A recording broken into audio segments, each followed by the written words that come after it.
Acharya Prashant. It's a pleasure having you here on this breezy, lovely evening in Goa. Lovely, yes. Yeah. Welcome. Thank you so much. Namaskar to you. I would like to welcome you. Namaskar. Rinpoche, namaskar. Namaste. I'm so delighted that you have agreed to come here and have a conversation with me. Such a pleasure having you here at your premises. Pleasure is all mine. Pleasure is all mine. Another heaven. You've been here before, haven't you? No, I've been coming to Nepal last 17 years every year. I know. That's one of my main concern because you have been to Nepal multiple times. Yes, a long time back Okay. in '84. So what draws you to Nepal? Because you're a stepping stone for Kailash. Okay. But now, we are not going to Tibet, we are viewing Kailash from Limi Valley in Nepal itself. And the mountains of Nepal have captured me in many ways. You had talked about your childhood time in… Right. Was it in Gorkha? Yeah, Gorkha Manasilu. So my hometown name is Samagaon. Right. So Samagaon is in front of Manasilu mountain. We have the village. So I was born there. Do you have some memory of this place? Yes, I have memory of backward region, very shy. Right. Shy people. Shy people, shy nature, taking care of them in a shy way. Right. And I felt today when I am here, it has opened up so wide and bright. I found the city so clean.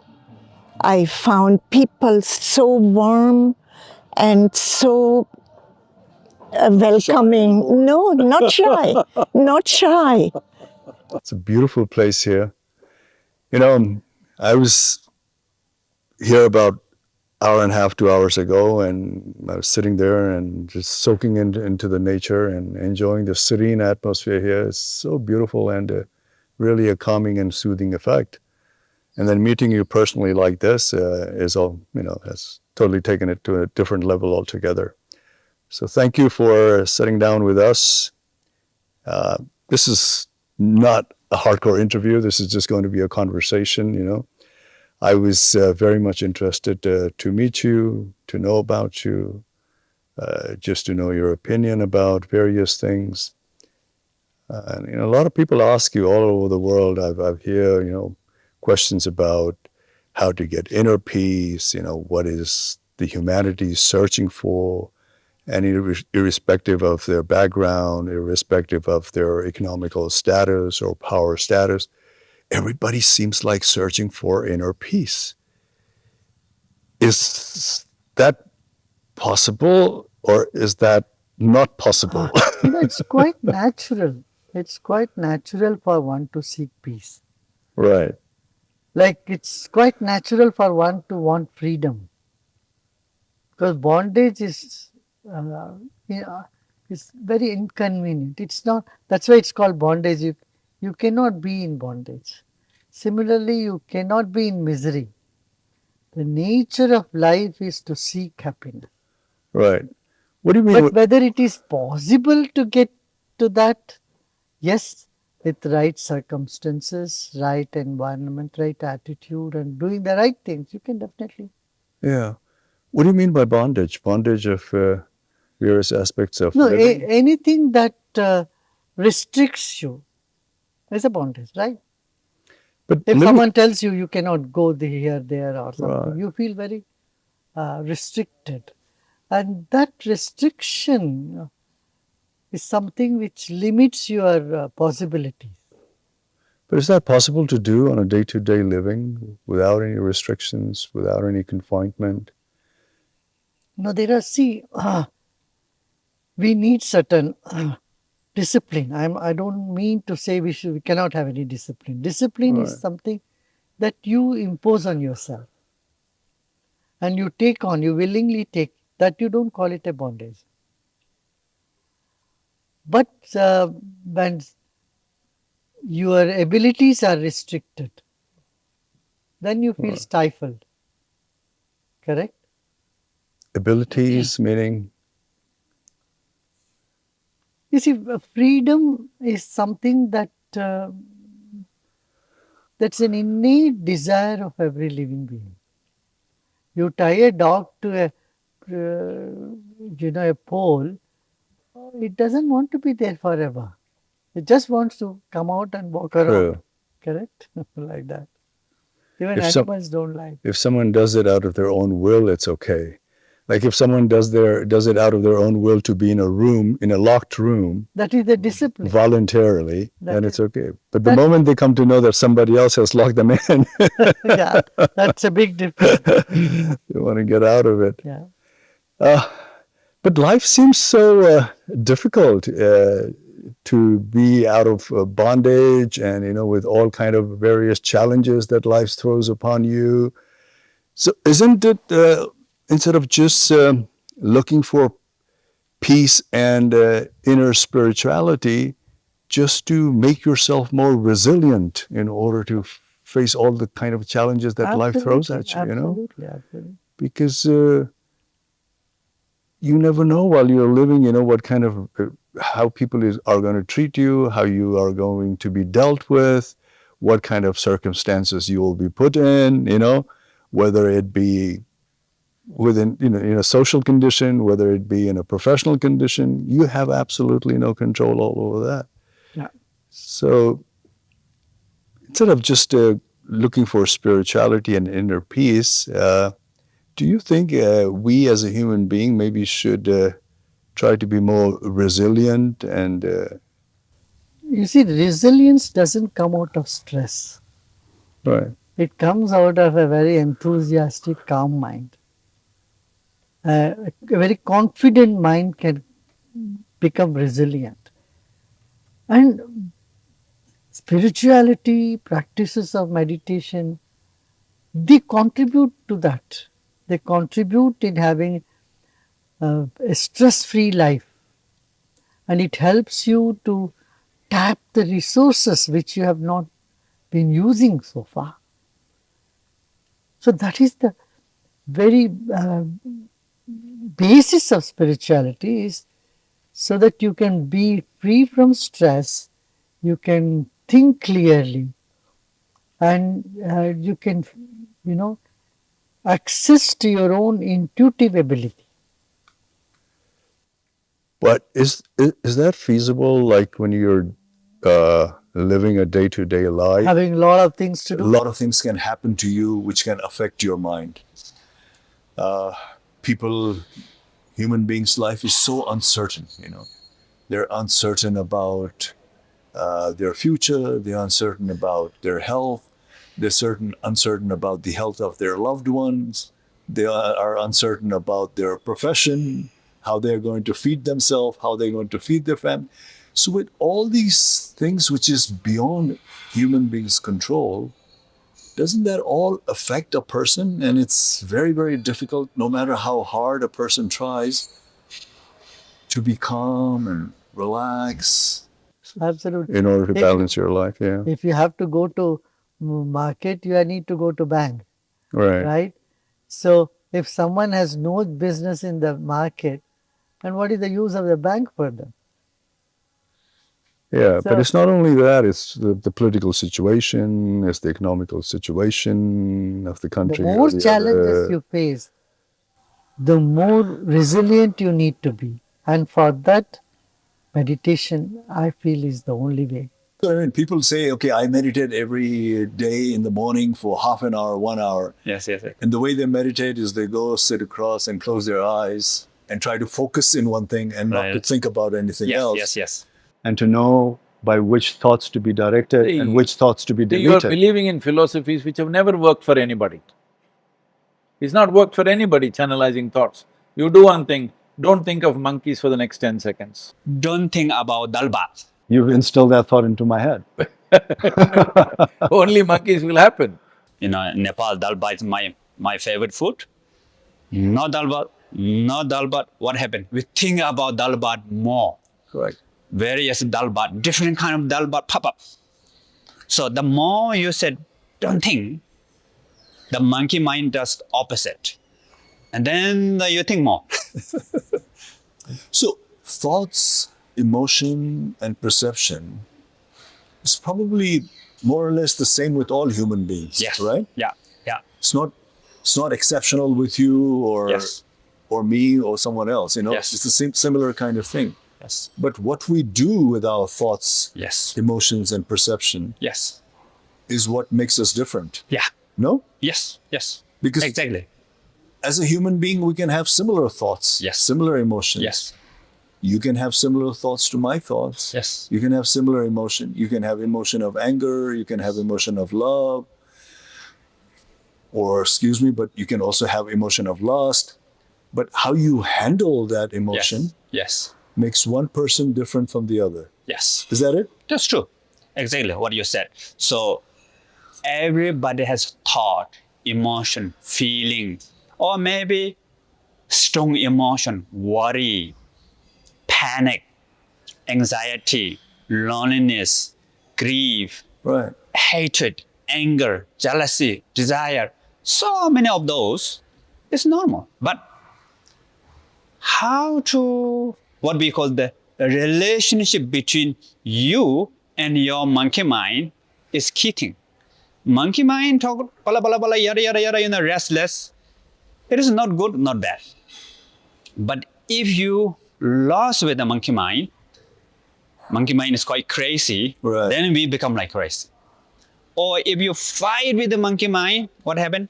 Monkey mind become your enemy. And then you need to always fight with the monkey mind. So fight or slave. You say, yes, sir. Yes, sir. Then monkey mind become your boss, what we call crazy boss. Right. But here in the meditation, what we are learning is we are not fighting, but we are not also become slave. We are being with the monkey mind. And actually, monkey mind can become support for meditation, what we call object of meditation. Object of awareness, object of love and compassion, object of wisdom. So we can learn from monkey mind, we can grow. In fact, we can get happiness from the monkey mind. So that's the sometimes what we call the secret of our own mind, how to free using by these monkey mind, crazy mind, But we can free. Is it possible to be absolutely free from monkey mind? Human being is not born free, let me say this. See, there is a certain level of freedom in the human being. This freedom comes from this. Every other creature on the planet, the numbers are just, off the cuff. 90% of their life is determined by nature, for all other creatures. Only 10% they have a latitude to have their own persona. So now, how to solve this discontentment that we have, because as a human being, what I see is, irrespective of your background, irrespective of what kind of positions you have in life, what kind of wealth you have in life, there is always a certain amount of discontent in every human being. Yes. Yes. So what is the solution for that discontentment? To see who is the discontented one. I have discontentment, I can see that. But who is the one who is discontented? That's what I must go into. Because I keep on looking at discontentment, and what would that result in? Please see. I'm discontented. Fine. So what do I gather for my satisfaction? And I look this way, I look that way. That's the most recent object in the market. And I have money. So I'll go and fetch that one. I don't have money. So let me make more attempts to gather money so that I can bring this new fetish to my house. Are you getting it? So all discontentment ultimately just becomes attachment to a new set of objects. So is desire the culprit? Desire? No, not desire. Where does desire come from? Desire is not the fundamental thing. Desire of wanting things. No, that's not fundamental. There is something even behind the desire. I desire because I think I need something. At the basis of desire is a feeling of incompleteness. If I don't feel incomplete, there is no reason I am going to desire this, that endlessly. So we are born with that feeling. That's why I said the baby is not born free. The baby is born with that incompleteness. We are born incomplete. And when you are born incomplete, all your senses tell you, get that, fetch that, get attached to that, get affiliated to that, bring that to your pocket, bring that to your life, stick to that, and then you will maybe gain some completeness. That never happens. But we keep endlessly trying, and then we fall and die. But is that kind of process in our DNA? That's in our wanting DNA, things? yes. So that is something that we'll have to deal with as a human being. We'll have to deal with that, yes. And the way to deal with it is to be more conscious about it. Yes, to see what is really going on instead of endlessly running outwards. And There- create your own value. You'll have to see what your pre-existing biological and social values are. See, the new cannot be created on the foundation of the old. Right. You'll have to see where you are coming from. I cannot say I want to bring a lot of new things to my old house. Mm-hmm. The house is old and the foundation is primitive. No point stuffing it up with new things from the market. But this consumerism, which you were talking of, wanting things, desiring things, is on the increase. Yeah. Like I remember when I was studying in Punjab University 35, almost 40 years ago, India was a less consumerist society. They were wanting less things. There were there were less things available in the market. In the market. Yeah. In the market. In the market. In the market. And people were kind of satisfied with the condition that they were. Right. But now, in the course of especially in the last 30 years, the consumerism in India has risen so much, and on the surface, you see that people have become affluent and have an easier life, but internally, they seem to be so much less dissatisfied and so much more discontent. 30, 40 years ago, when Nepal was not as materialistic as today, on a physical basis, you would probably see more poverty, like people were not as nicely clothed as they are today. People were living in humble dwellings. People were working in farm. But you used to see certain type of contentment in them. Yeah. There was much more laughter and smile in their life, in spite of all that. And now somehow life has sort of changed for them. They're being better clothed. Their houses are kind of looking better. They're eating more food, but the smile has disappeared. Musi musi hasi. Musi musi hasi is Lele. So are we digging our own grave by? Yeah. And It's confusion. just that when you're talking of increase in consumerism, you're talking of increase in commercial consumerism. That's only one aspect of consumerism. What about consuming somebody on the emotional plane? It's just that now there is an abundance of objects in the market that you can consume. Also, you have thicker pockets. So there is a lot of commercial activity happening in the market. That's only one aspect of consumerism. The fact is, even if you have not a penny of your own, you can still consume your kids and your wife and your religion and your gods. You can still consume nature, and you can consume your own body. So consumerism is not something that necessarily manifests itself only in the marketplace. If you do not have self-knowledge, you are bound to be consumerist. It's an inviolable relationship. If I do not have self-knowledge, I'll have desire and I'll consume. And your ego comes into play, probably. The ego is at the center of all consumption. All consumption is just to assuage the ego. And the ego is a crying child. It's born crying and it keeps crying its entire life. So as a human being, are we constantly wanting to be better than the next person? Absolutely. That is where they have to look inward. When they look inward, they can get rid of the stress and the smallness that clogs their mind and, distorted emotions which bother them.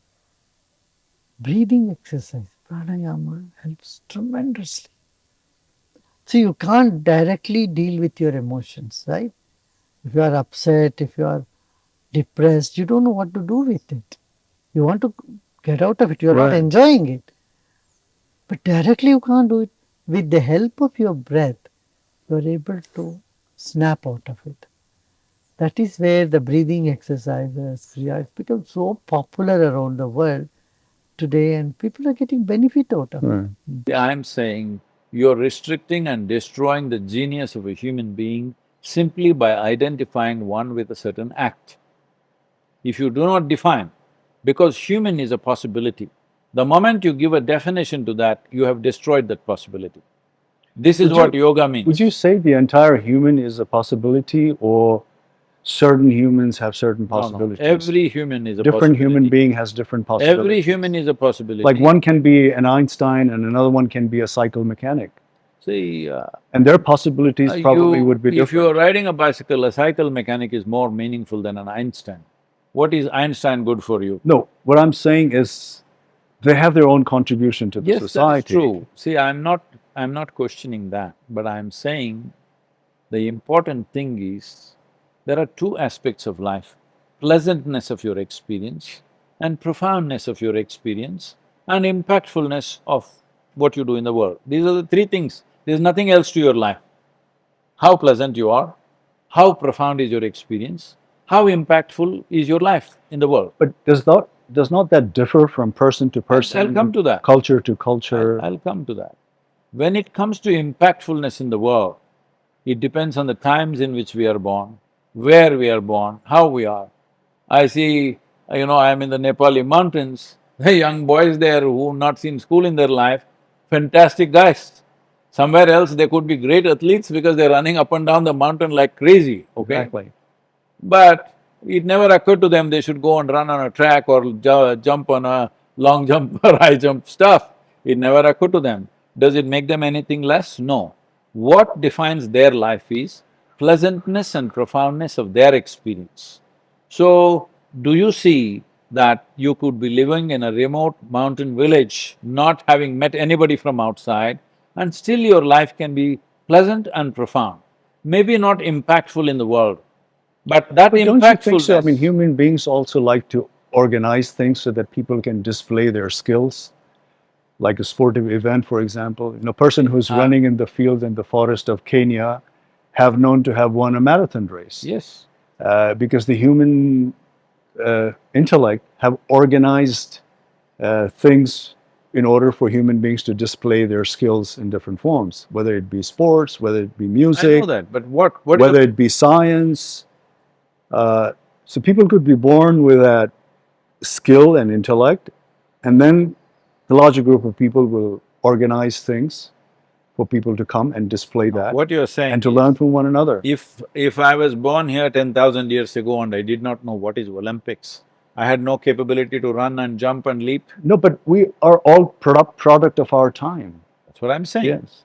Product of our times means we are being crafted by the society in which we live. Or as I said earlier, if your life's experience is pleasant and profound, you will do whatever best you can do in the time that you are, in the society where you are. That's how life should be. But right now, you're in pursuit of your happiness. If you don't win the medal, you are a miserable runner. Is it that black and white? Tell me, isn't it true? Whatever people think must happen, if it doesn't Because happen… a lot of people also drive satisfaction from participation or being able to do what they are skilled of doing, getting the opportunity.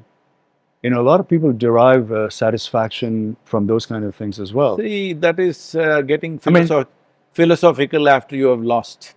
But isn't spirituality all about philosophy? No. Spirituality is not thinking about some God sitting somewhere.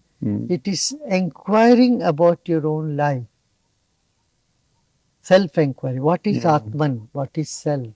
What is Paramatma? Like this inward journey helps you to gain inner strength. A weak body can be carried along by a strong mind, but not the other way around. Your body may be strong, if the mind is weak, it cannot carry along. Right. Right. As long as your mind is strong, you're always thinking more, you're always being more alert, you're always doing things, You'll do the right thing, you feel content about it. It's only the mind that you can continuously develop and make it more stronger. the body deteriorates with time and with Absolutely. age, yeah, unless you get some sort of mental illness or something like that.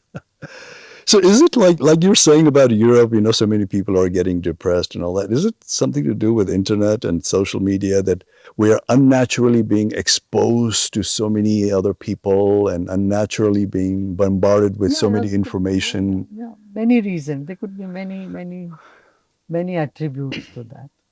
Yeah. But solution lies here Yeah. in Asia, I tell you. Why do you say Asia? Asia, I include Nepal, Sri Lanka, India, and our South Asia, Right. continent, because we have this culture. We have the culture of Vasudhaiva Kutum, the whole world is one family. And we have this knowledge, ancient knowledge of uh, caring and Right. compassion and love and, generosity and bonding with the self and with the universal spirit. These are all uh, quite ingrained in this part of the world. That's why I would say Asia. No, Gurudev, but then again, let's not forget that there are a lot of people suffering in this part of the world, for Because basic they have things. forgotten their roots. Huge amount of people are suffering for their basic needs, for food, shelter, clothing, No doubt, absolutely. and their whole life is spent on just search for that. Absolutely. So even in this part of the world where the spirituality and kindness and compassion has its root, enormous But everybody humanity, is using it. enormous humanity is एक suffering. Hindi में बोलते हैं ना, घर की मुर्गी दाल I बराबर. know. So something which belongs to your own backyard, you don't consider to be a medicinal plant. And the gap between people is growing, whether Generation gap is growing. there's a generation gap, there's an economical gap, and it's growing, and one section doesn't want to do anything with the other sections, and that creates even more anger and conflict and fear. Absolutely. Challenges are many. So yeah, how do you tackle this thing? How is it possible to tackle? In wisdom literature, we repeatedly talk of knowing oneself via the world. So you have to know the world, but it's not just about knowing the world. The world is not an end in itself. Know the world so that through the world you can come back to yourself and know yourself. Because your own suffering is the end of all spirituality or inquiry. You are spiritual, you could say religious, or whatever you are, so that you can be at peace with yourself. Right. But as a humanity, none of us are thinking alike or on the same level. We're divided into so many sectors and tribes and nations and religion and all that. So knowledge that you hold so dear and near for yourself and as a guidance to your life, and the knowledge which I hold dear and near for myself, Right. we might be contradicting each other's knowledge. Yes. And saying your knowledge is rubbish and my knowledge is only the only way. So how do you see that? You cannot have contradictory knowledge, but you can have different areas of knowledge. I'll go back to the example that we had. I'm handcuffed and you are chained in the legs. So my research, my inquiry will have more to do with arms, and your inquiry and your field of knowledge will be the legs, right? So these will be two different segments, but through our respective fields of knowledge, we both want the same thing: liberation. We both want to be free. But I am researching into my arms and you are researching into your legs, which is all right. Arms and legs don't contradict each other. But because we have different knowledges, we both have our set ways of living a life. That's called belief. That's not knowledge then. That's conditioning. Like as a Hindu, we say the best way to bury a dead person is cremation. That's belief. And as a Christian, you might say, no, that's not you got to nothing to do bury with it. knowledge. Knowledge Right. is impersonal. Knowledge is independent of the knower, whereas belief depends on the believer. So is religion a knowledge or a belief? Religion can be both. Religion can be the highest thing possible to a human being, and it can be the lowest dump. Because religion is usually associated with belief. So therefore religion, as it is practiced, is the most prevalent and the worst cause of human suffering. Whereas religion in its purest form can be the greatest liberator. So what is the purest form and what is the evil The side? purest form is self-knowledge. The lowest form, as we said, is belief system. Religion as belief system. And that is the intention of all religion? All religions. All religions. It's just that, to begin with, a lot of religious systems bring in belief deliberately. They say you must believe in this and this thing. But the end point of all religious processes is liberation from all beliefs. It's a very unfortunate situation when religion itself becomes a belief system. And then there is a lot of conflict. You are a Muslim, I am a Hindu, I am a Christian, you are a Buddhist, and we'll endlessly fight each other because beliefs can never match. You rightly said what you were talking of as conflict in knowledge is always actually a conflict in beliefs. You believe that your God is red, I believe my God is yellow, and you are insisting that only your God is real, and then we'll have to fight. You believe your country is the best, I believe my country is the best, we'll have to fight because these are just beliefs, and these are beliefs just to feed the ego, our ego. I'm not all right with myself, so I believe that my religion or my country or my community, they are the best, and then we'll have to fight. So religion has been the prime cause of violence in the world, whereas religion in its truest sense can be the greatest factor of peace, the truest liberator. But this has been going on for centuries and For centuries centuries, and yeah. centuries without getting into any solutions. Why is it so that we haven't been able to find the common ground? See, those who had to ascend to the skies, they did. Those who had to fly free, they did. We have very recently emerged from the jungle. There is something in our physical composition itself that does not lend itself very lovingly to knowledge or to liberation. We are still, from a genetic perspective, more than 99% gorillas.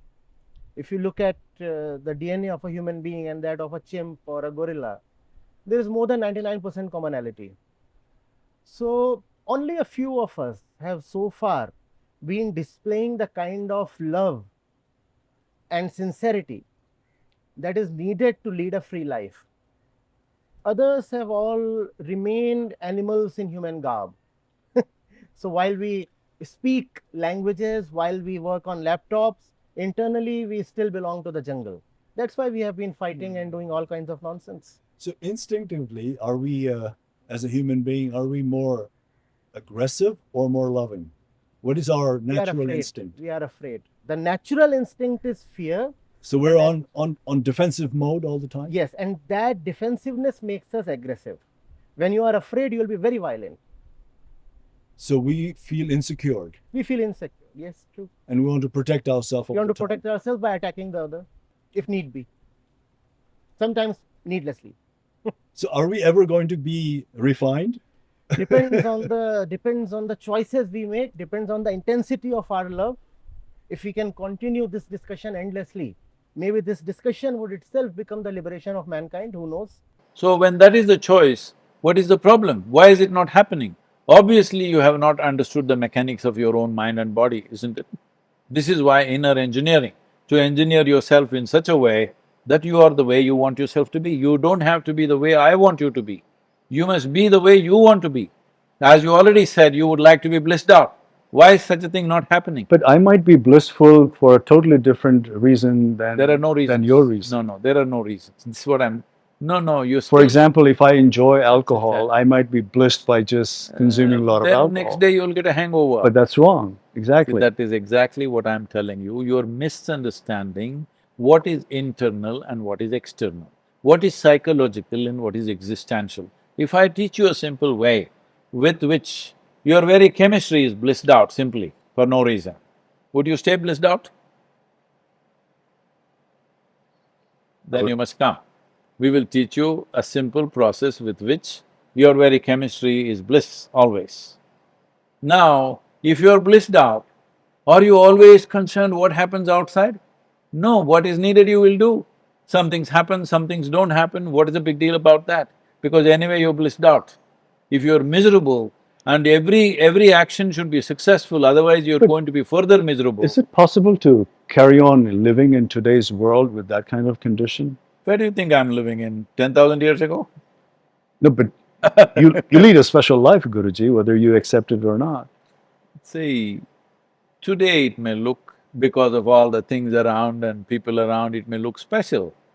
But I started like everybody else. Everybody thought I was a nutcase because a successful business, I just wound it down, just gave it away as it was, and I went into this full on. Everybody thought he's lost his mind. Something so successful at an early age, he's just throwing it away. They thought like this, and my father was up in arms that he's throwing away successful business.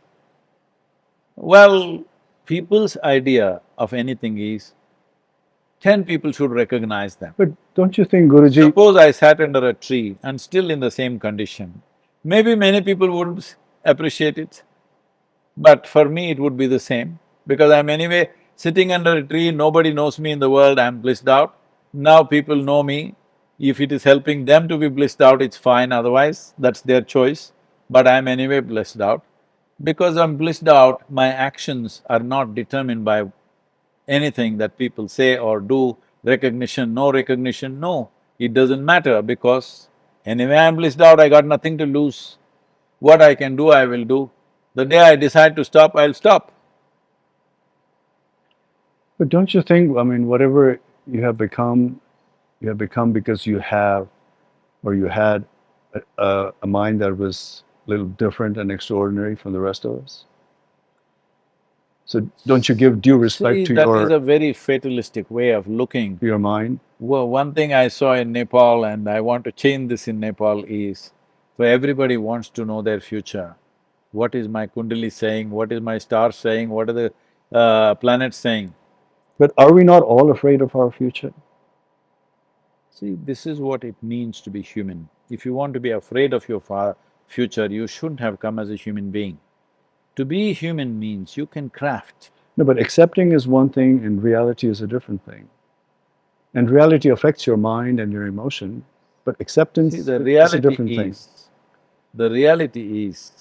that both you and me are, both in terms of time and space, occupy just a blimp of space in this cosmos.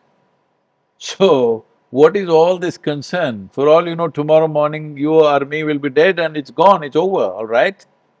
It won't matter. So in terms of time and space, what you occupy is so minuscule, but so many concerns.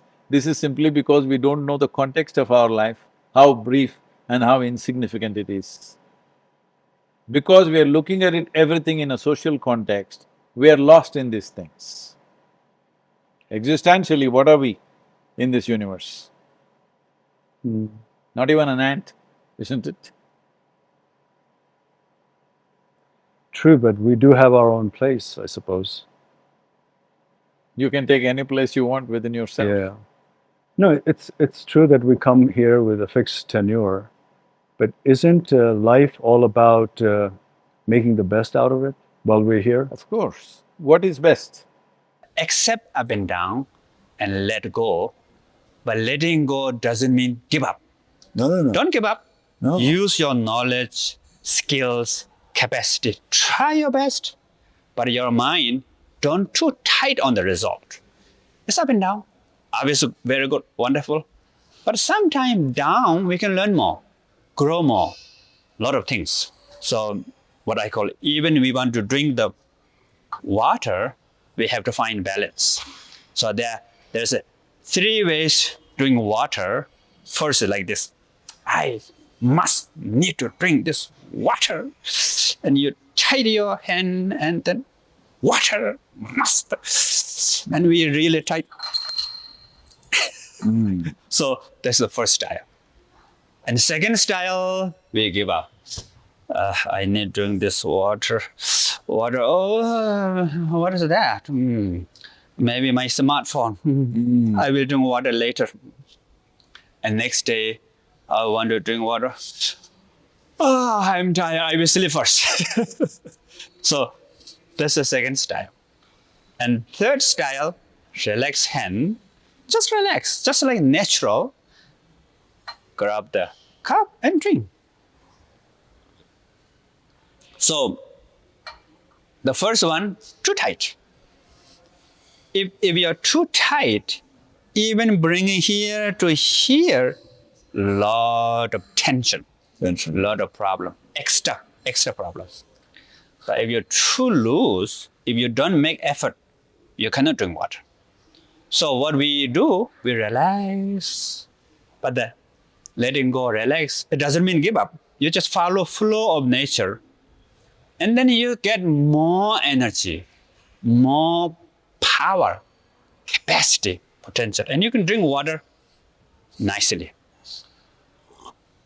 So that is not just in our life. Whatever we do, engage. Finding that balance is really important. What we call the middle way. Yeah. So the Buddha said, our action has to be middle way.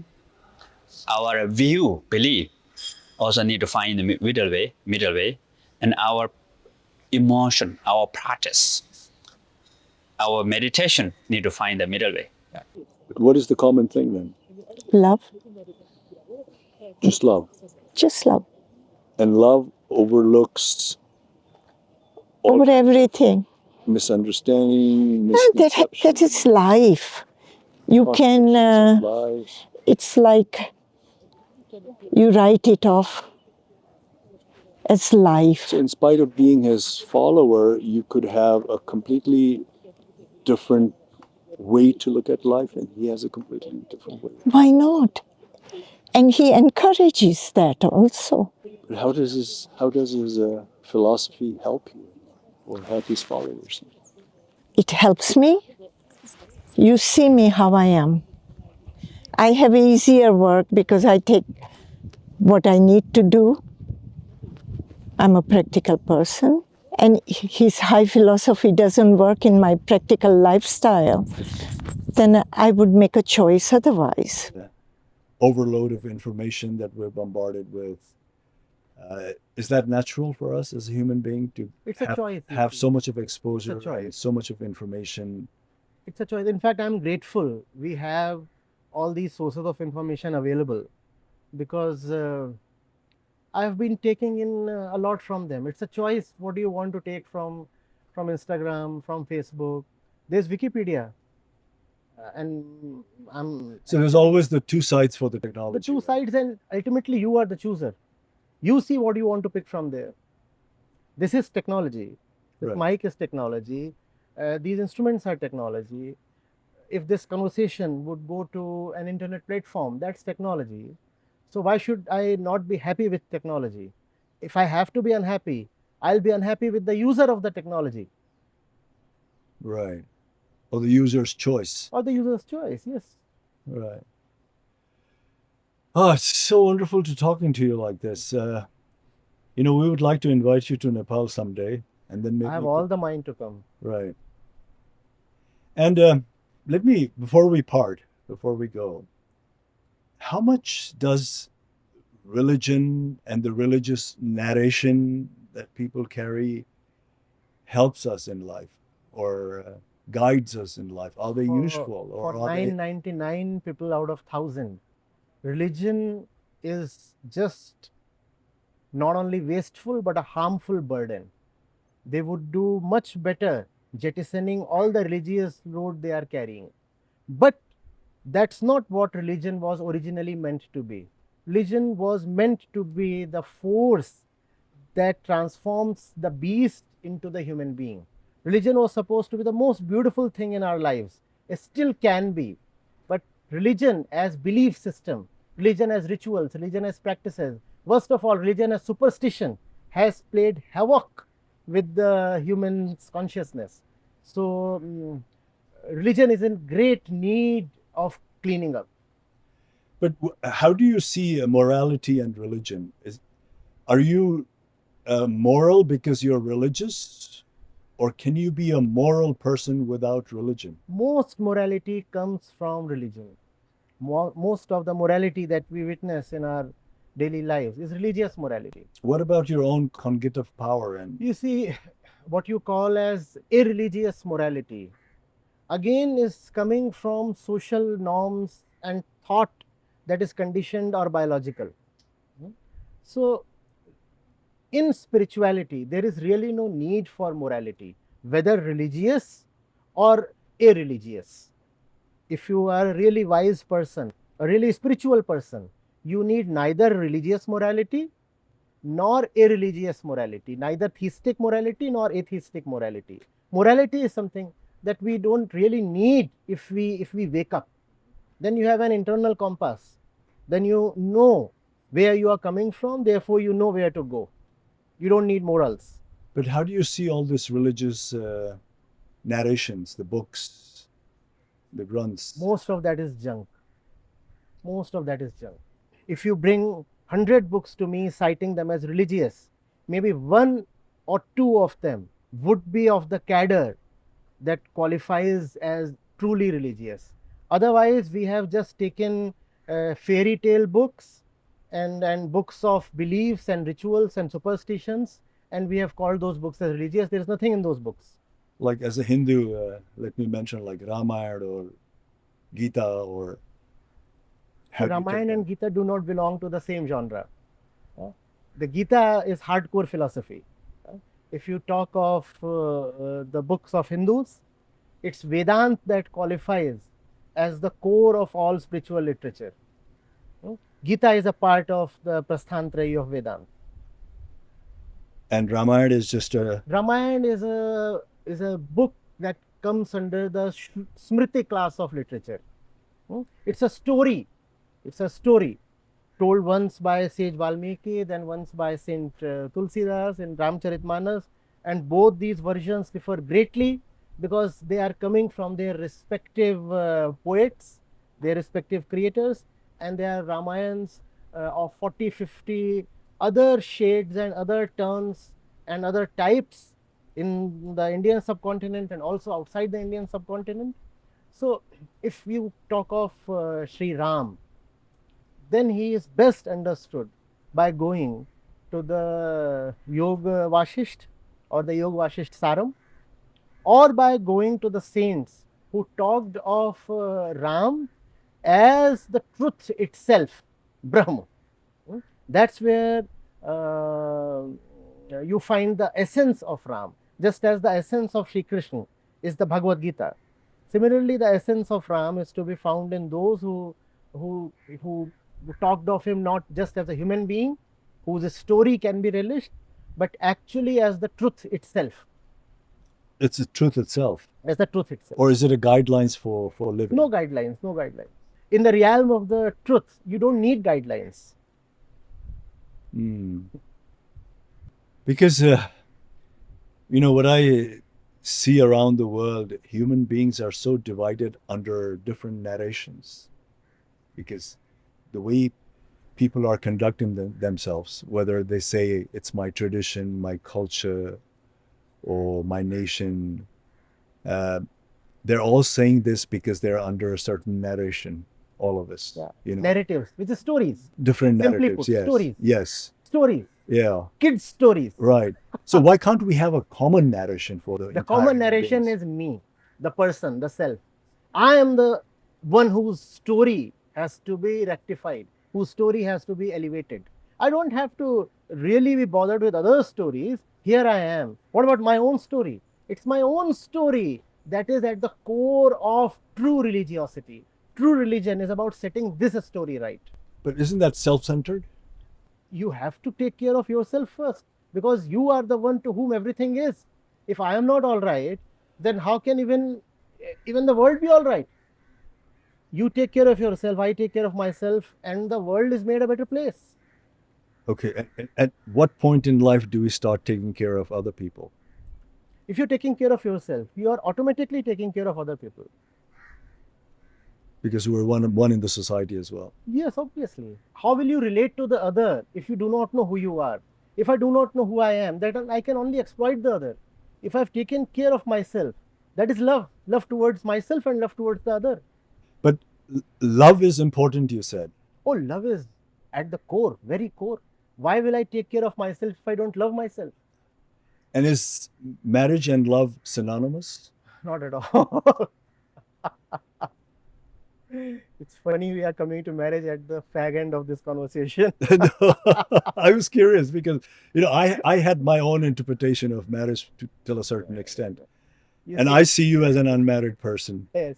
So I was kind of curious to know what is your interpretation of You marriage. see, marriage is cohabitation. Marriage is cohabitation. Uh, I want to be with a person of the opposite gender. That's fine. That's beautiful. But to build stories around it and regulations around it and doctrines around it, that suffocates. You know, there is beauty in companionship. Obviously, two people want to be with each other. Wonderful, wonderful. But being with each other is not the same as chaining the other, as putting the other under the burden of a lot of traditional expectations. Huh? You are the husband, you are supposed to be like that. I'm the wife, I'm supposed to be like that.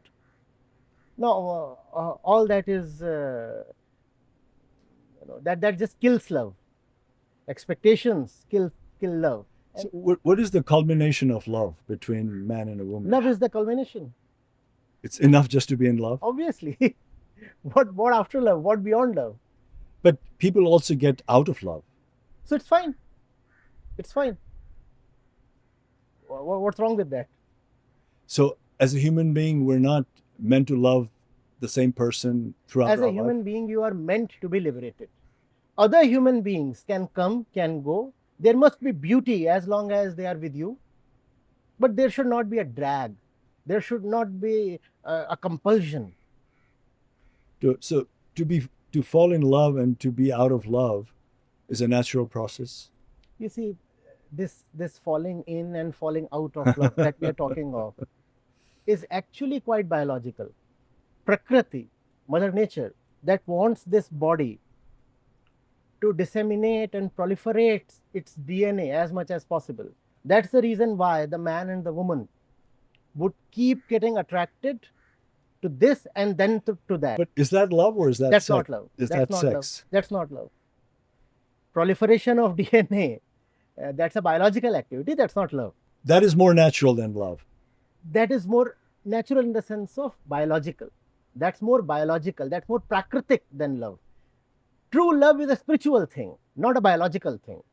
But can one be like selflessly in love with another person? Love is always selfless. You cannot be, But selfish in terms of being unaware of yourself and still love the other. but one can also be in love with another person because it is necessary for that person to be in love. You see, then a certain help can be offered that's better called as compassion. That's better called as compassion.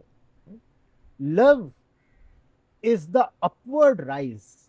Love is even the upward glance or the upward aspiration. I want to be better. That's love internally. I want to be associated with someone with whom I'll be better. That's love in the worldly sense. And I want to lend my hand so that you can be better. This kind of love is better called as compassion. Is it possible for a human being to live in isolation totally? Physical isolation? What kind of Physical isolation. It's not possible. How? Wherever you go, there would be something, if not somebody. So how can there be physical isolation? Or by isolating oneself with other human beings' emotion. If I'm in isolation, I have no thoughts, I want you to know. If I close my doors, if I'm out for 5 days, I don't have a single thought in my mind, nor do I do anything. I don't read, I don't listen to music, I don't look out of the window, nothing. Because the life process is much, much, much larger than the psychological process. Your thought and emotion are petty things that you're creating. The life that's happening within you is a phenomena. If you pay enough attention, you will know everything that's worth knowing in the universe. That's a certain deadness, if I am in coma, that would be my state.